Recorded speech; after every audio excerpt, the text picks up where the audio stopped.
Welcome back to linear algebra. In this video, we're going to be looking at general vector spaces. This lesson is where we really start to get into the interest of linear algebra. Sure, the Euclidean vector spaces are nice and being able to solve systems of equations are nice, but linear algebra is all about categorizing larger swaths of material all under a common banner. So the idea that we're going to be looking at here is taking the things that make the Euclidean vector spaces work and trying to find ways to extend that idea into other sets, other operations, and give us more bang for the theorems that we've already proven. So without further ado, let me get my head out of the way and let's dive in here. This definition should look fairly familiar to you.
A vector space is a set of objects called vectors equipped with two operations called vector addition and scalar multiplication, such that,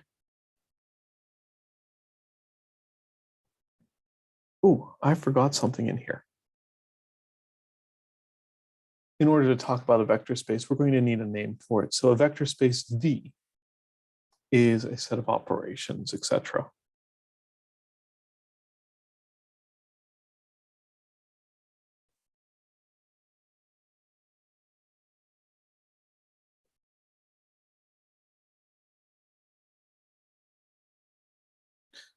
First of all, the vector space must be closed under both addition and scalar multiplication.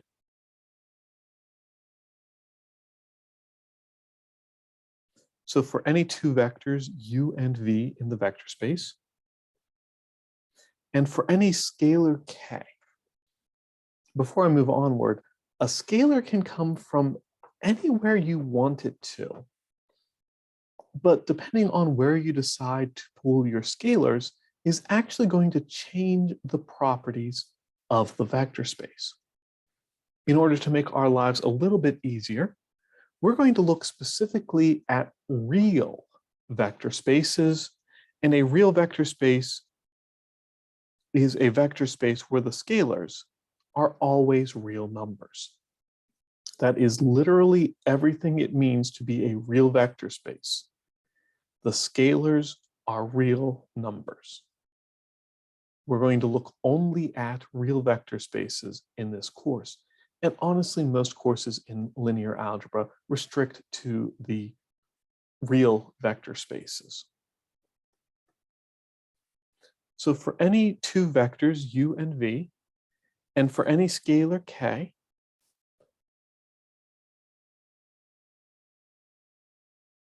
the result of vector addition, u plus v, is a vector, and the result of scalar multiplication, k times v, is a vector.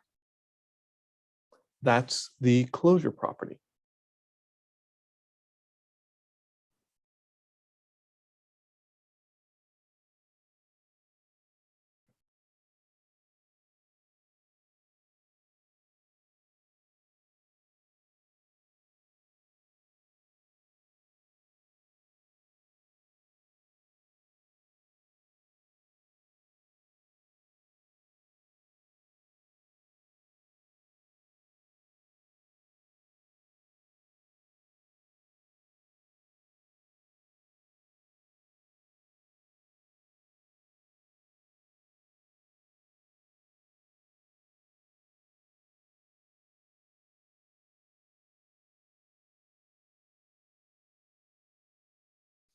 vector addition is commutative and associative for any vectors u, v, and w. The addition doesn't care about order. U plus v is the same thing as v plus u. And when you have several vector additions all stacked together, it doesn't matter what order you approach them in, u plus v plus w, or u plus v and then plus w.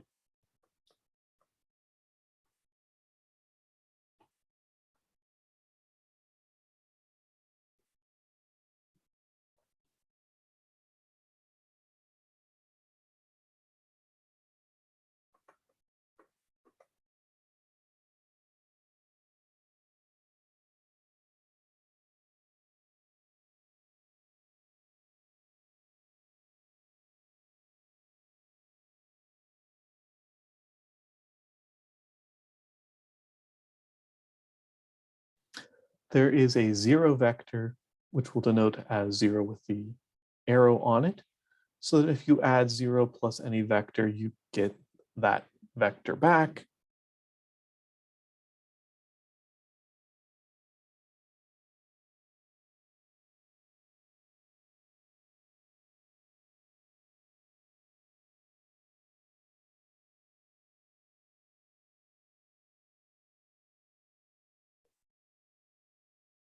And every vector has an opposite. So if you add v plus the opposite of v, you get the 0 vector.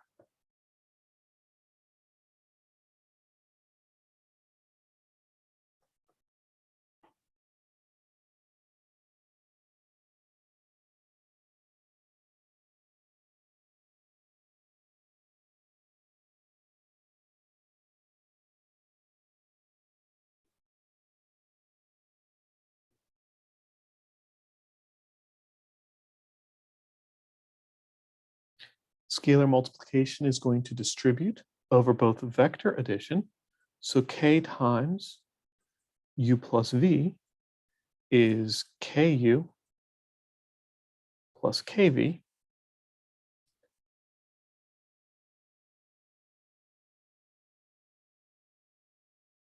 And scalar multiplication also distributes over scalar addition. So k plus l times v is kv plus lv.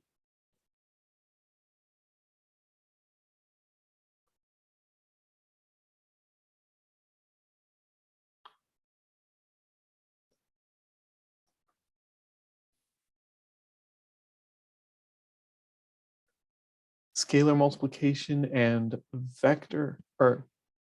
scalar multiplication is also going to be associative.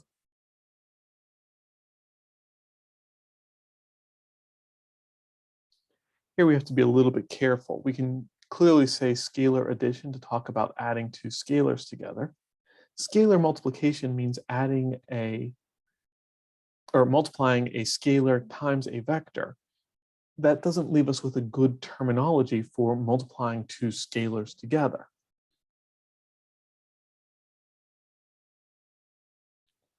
But nonetheless, it is associative. So if you have two scalars, k times l, that you're trying to multiply by vector v, you can multiply l times vector v and then multiply by k, or you can multiply k times l together and then multiply by the vector.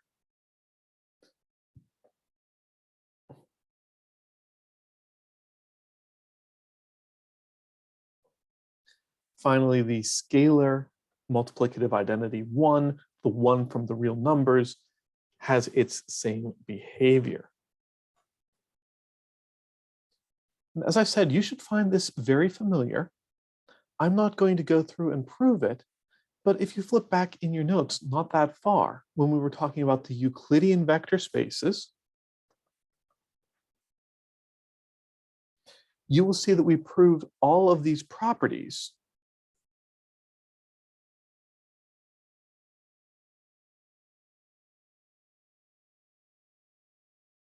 So I state without proof here that Rn, the Euclidean vector space, is a real vector space.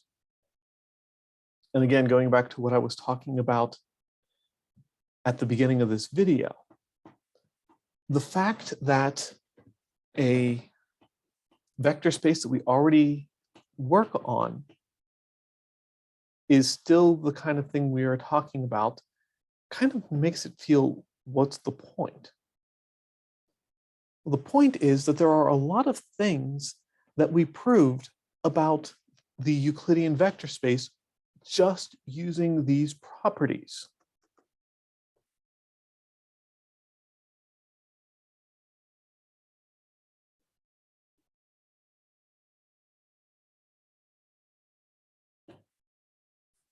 For example,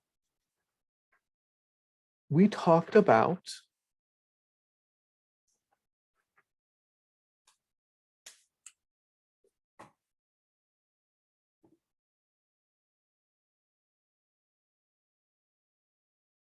if you take any vector and multiply it by the scalar 0, you get the vector 0. If you take any scalar and multiply by the vector 0, you get the vector 0. If you take the scalar -1 and multiply by any vector, you get its opposite.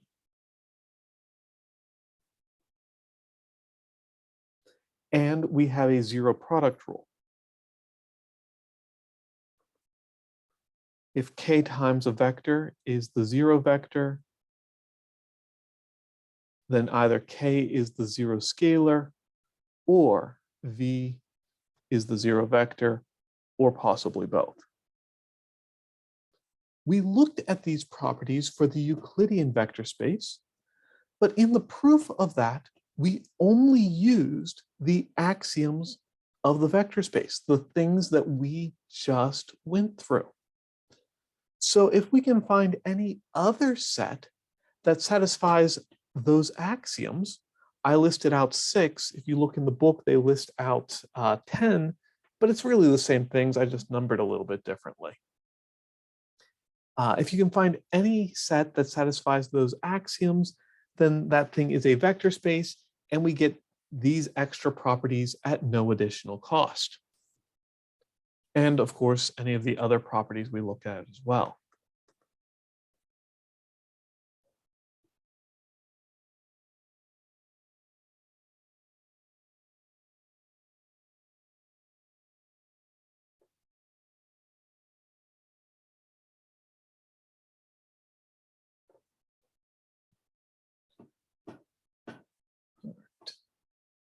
So one interesting question in mathematics: how small can a set get and establish all of the properties that we're talking about? And in mathematics, there are a lot of places where we talk about sets with a couple of additional features. And so there's often a question. If you have the empty set, can that still follow your properties? In the case of a vector space, I got a little bit ahead of myself writing down this theorem. I actually wanted to prove that one first. The empty set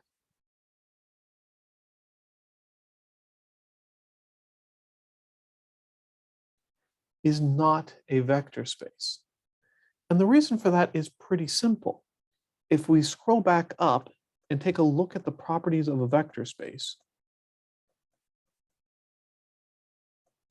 what I numbered as property 3 here, there is a 0 vector. Well, for the empty set,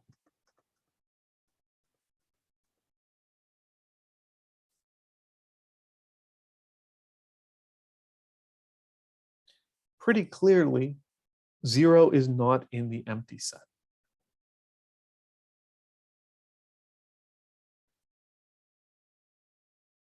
Possibly the shortest proof we look at all semester. 0 is not in the empty set. 0 must be in a vector space in order for it to be a vector space. Therefore, the empty set is not a vector space. Right? So the next bigger thing that we can look at, I guess, would be the set that has just the 0 vector.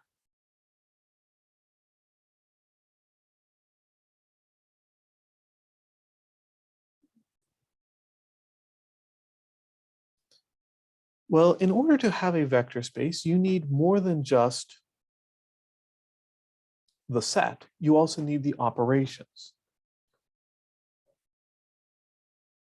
Well, since we only have one vector to look at, defining vector addition for this vector is not that troubling. Take the 0 vector plus the 0 vector. You'd better get the 0 vector out or you've got some trouble. Scalar multiplication is a little bit trickier, but not a lot, because you have to be able to take any scalar and multiply by the 0 vector and get something in the vector space. Well, the only thing we have in the vector space is the 0 vector. All right. So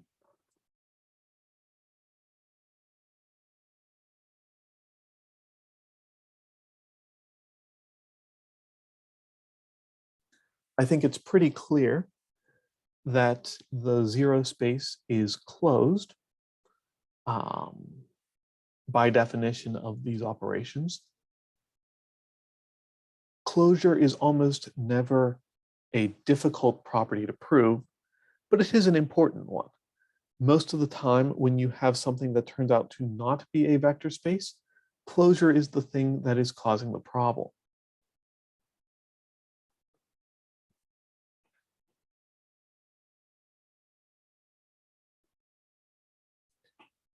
We need to show the commutative and associative properties of vector addition.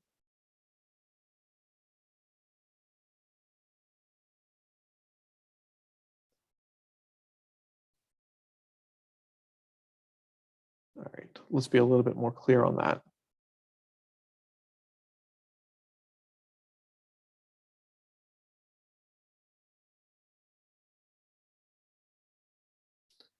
Pick any vectors u, v, and w in our vector space.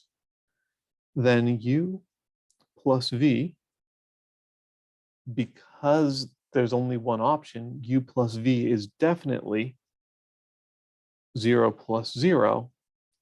And 0 plus 0 is definitely, well, v is 0, so we can substitute that in. And u is 0, so we can substitute that in. So there's a very convoluted way of proving that the 0 vector space is closed.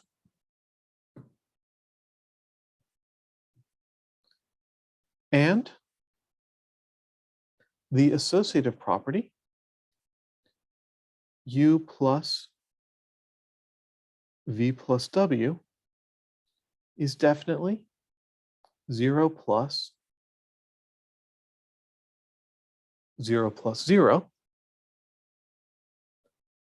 And of course, 0 plus 0 is just 0, evaluating that stuff in parentheses. And then we can perform a cute little trick here. 0 is the same thing as 0 plus 0. So I can take that first 0 and substitute in that it's equivalent to 0 plus 0.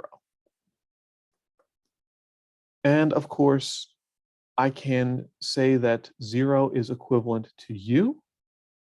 I can say that 0 is equivalent to v. And I can say that 0 is equivalent to w. So with those couple of steps, we get the commutative and associative properties without too much trouble.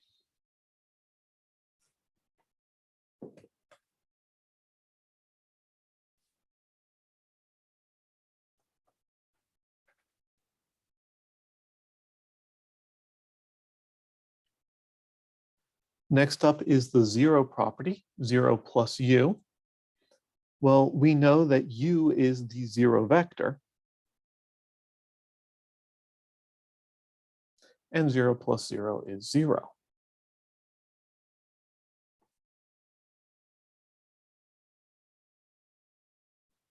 U plus the opposite of u. Well, u is in the vector space, so u must be the 0 vector. The opposite of u is in the vector space, so that must be the 0 vector. And so we get out the 0 vector.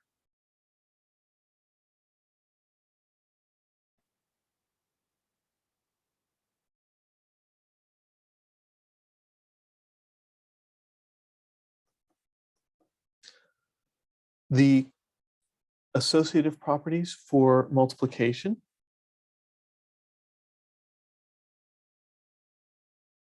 K times u plus v is k times 0 plus 0, which is k times 0, which is defined to be 0. And k plus l times 0. Well, whatever this is, it's definitely a scalar. And scalar times 0 is defined to be 0.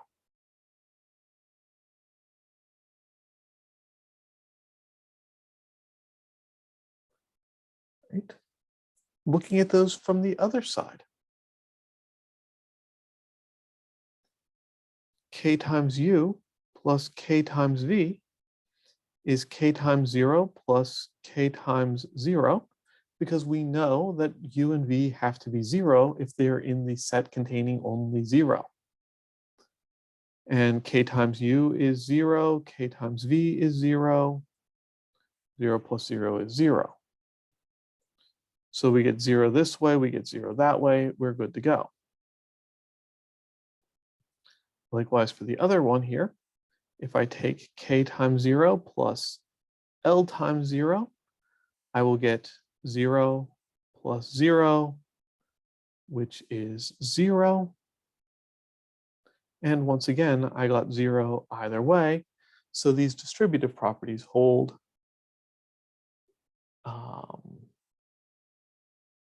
The associative property, KL equals 0, is just some scalar times 0. So that's 0. And K times L times 0. Well, L times 0 is 0. So this is just K times 0, which is 0. Once again, same thing either way. So those things are equal to each other.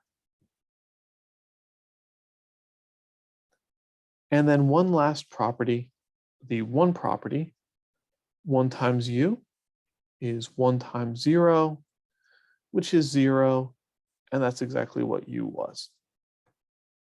So we can work through and show all of these properties. It's not very exciting. This isn't a very interesting vector space, but it is worth knowing that it is. If you have a vector space that only contains the 0 vector, whatever it means to be the 0 vector, because again, we're no longer looking at the Euclidean vector spaces necessarily, whatever it means to be the 0 vector, with those simple definitions, which seem very reasonable, we get all the properties of a vector space. And there are going to be times throughout the rest of this course where we're looking back at a vector space and having the fact that this could just be the 0 vector space in our back pocket will save us a lot of headache.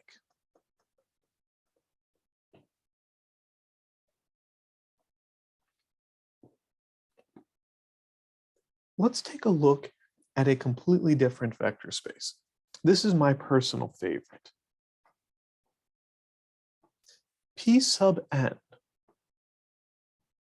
is the set of all functions a0 plus a1 times x plus dot dot dot plus an times x to the n, so that a0, a1 through to an are all real numbers.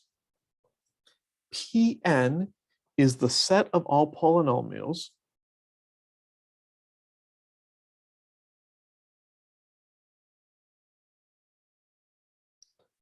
of degree n or lower.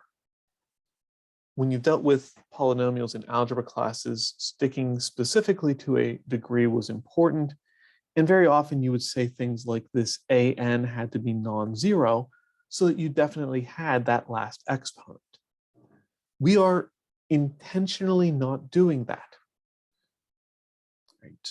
Or lower is going to be important because I need a zero vector. But we're going to define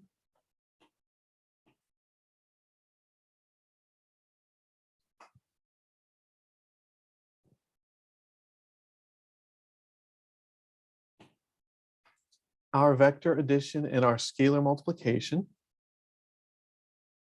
exactly the way you would expect. If I have two polynomials, f of x and g of x, and I want to add them together, I'm going to add the like coefficients, combining like terms.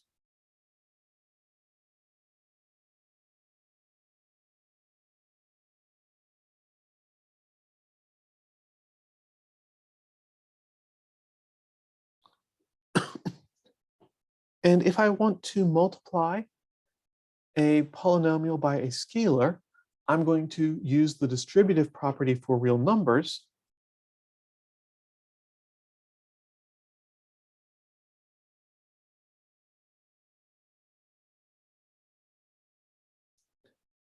And multiply each of the coefficients by k.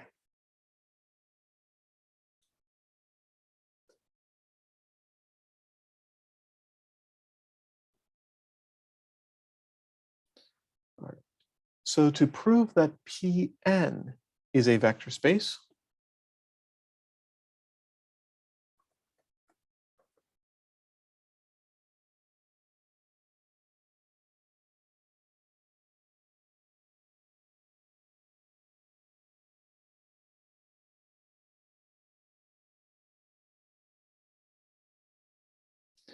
the first thing you always have to do is look at closure. But looking at this definition, very clearly, f plus g is a polynomial. K times f is a polynomial, and they are definitely of degree n or lower. So we have closure without having to do any real work. The other properties, I'm not going to go through all of them for the sake of time, but I do want to call out a couple. Specifically, I want to mention the zero vector.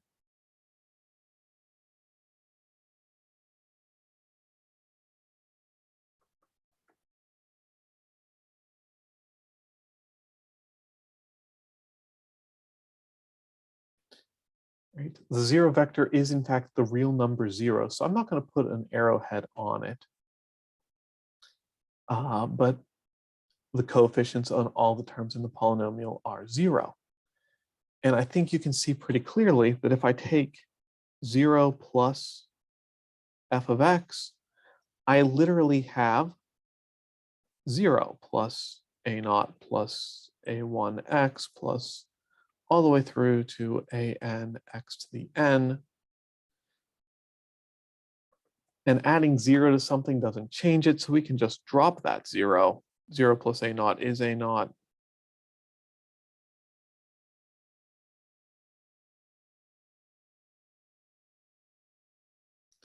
And I get back f of x. Likewise, if I want to take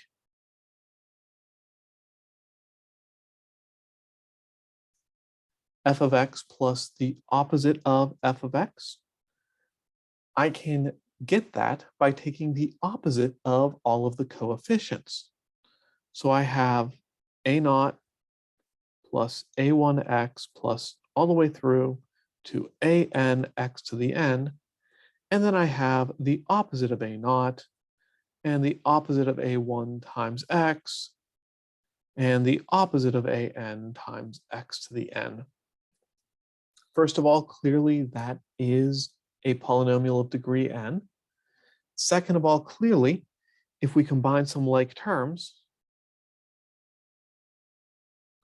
then we're looking at real addition, addition on real numbers, a naught minus a naught, a1 and the opposite of a1,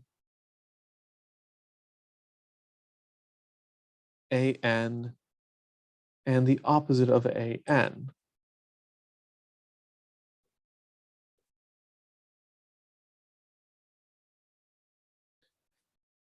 And when you add a real number and its opposite, you always get the real number 0. And the polynomial with coefficients always 0 is in fact the 0 polynomial.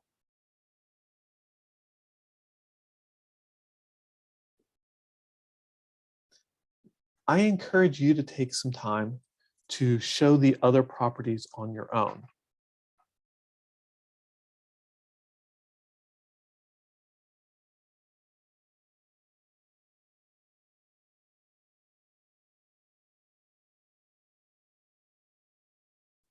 There are a lot of them, I know, but really it's just algebra on real numbers over and over again. It should make sense to you.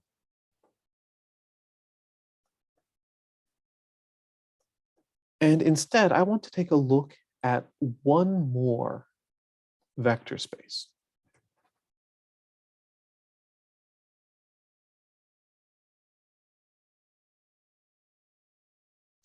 The vector space L is the set of all real numbers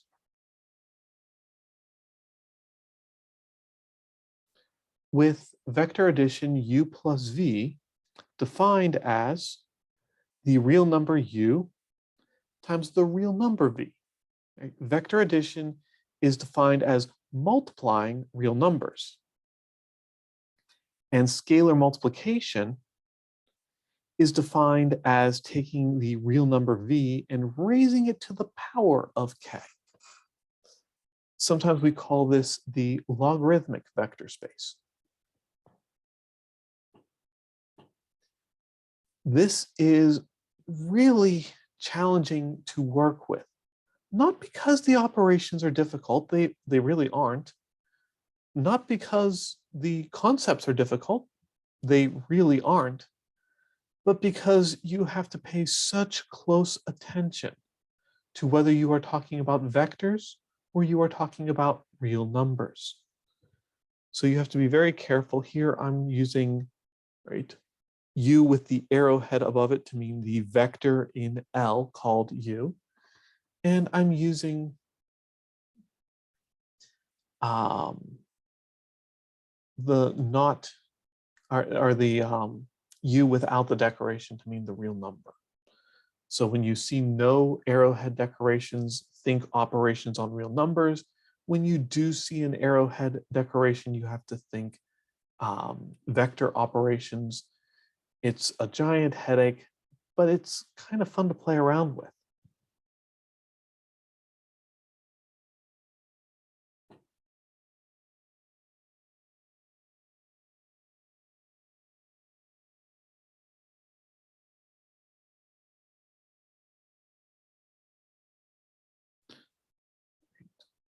To show that this is a vector space, the first thing you have to do is take the time to make sure you know that this is closed. And then you have to start showing some of the other properties. Once again, I'm not going to show all of them, but we do have to think through things.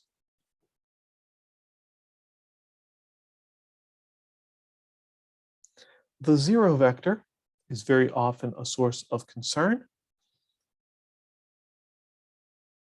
And we want 0 plus v to be the vector v.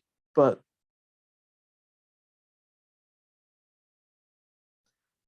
remember that vector addition is defined by multiplying the real numbers. So the vector 0 actually has to be the multiplicative identity of real numbers 1. And then if I get 0 plus v, in the real numbers, that's 1 times v, which is v, which I can also call the vector v.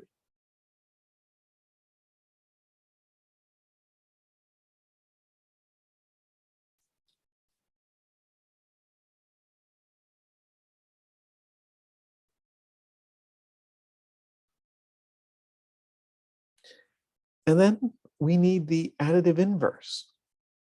The opposite of vector v has to be defined somehow. And again, thinking about the fact that we are dealing with real number multiplication, well, we have to use the multiplicative inverse 1 over v.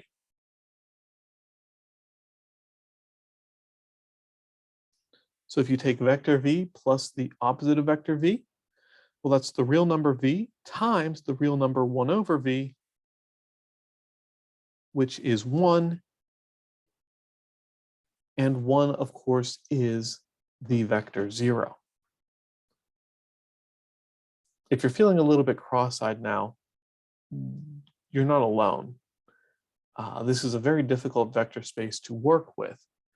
We're not going to spend a lot of time talking about it, but I am going to remind you of it a couple more times by the end of the semester, just to show you some ideas of where vector spaces can get weird.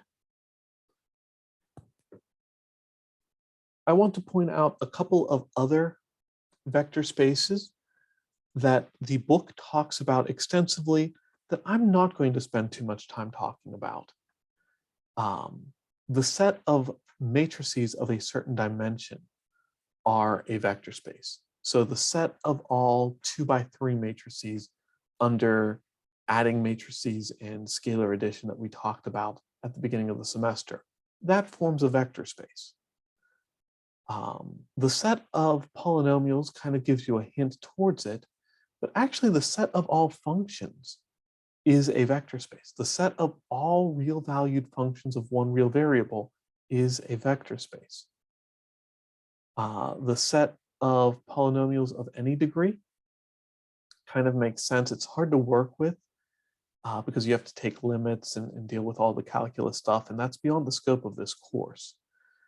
But once you have the set of polynomials of infinite degree, you can quickly go to the set of all analytic functions. Analytic functions are things that can be written using a power series. And every power series is a polynomial of infinite degree. So there we have it. The set of all differentiable functions is kind of related to that. Very similar idea. Continuously differentiable functions, I guess. Branch of mathematics called functional analysis looks at those ideas a little bit more closely. There's also the branch of mathematics called Fourier analysis, which looks at other ways of writing all functions and gives you a different vector space. Those vector spaces end up what we call infinite dimensional vector spaces. And again, that's just a little bit beyond the scope of this course. So there's the basic ideas of vector spaces. Play around with some of the practice problems. See if you can make sense of the properties of vector spaces. And I'll see you in the next video where we start to look at easier ways of showing that something is a vector space.